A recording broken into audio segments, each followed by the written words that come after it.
Hello বন্ধুরা, আপনারা কেমন আছেন?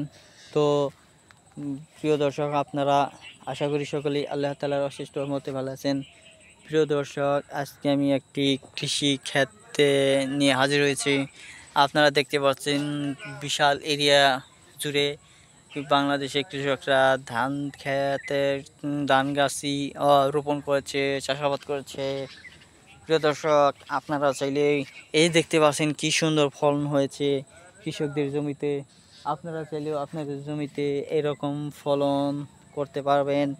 সেজন্য আপনাদের কি করতে হবে, ধান চাষ করা যে নিয়ম কৌশল পদ্ধতি, এই সমস্ত প্রক্রিয়াগুলো আপনারা চাইলেও আমাদের সাথে যোগাযোগ করে নিয়ে নিতে পারেন।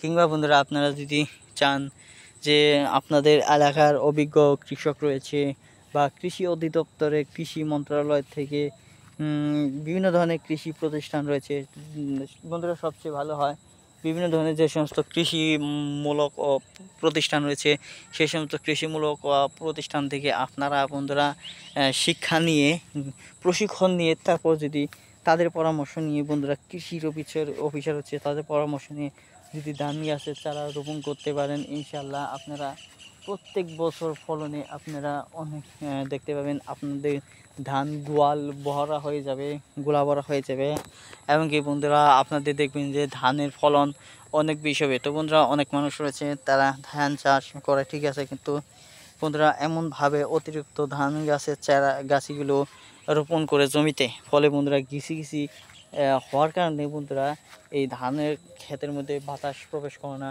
ফলে বন্ধুরা ঘিসি হওয়ার কারণে ফলে বন্ধুরা ধান তেমন হয় না, ধানের ফলন তেমন হয় না। তো বন্ধুরা, আপনাদেরকে বলবো ধানের ফলন বৃদ্ধি করতে হলে আপনারা পাতলাভাবে ধানের গাছগুলো রোপণ করুন। ধন্যবাদ আপনাদেরকে।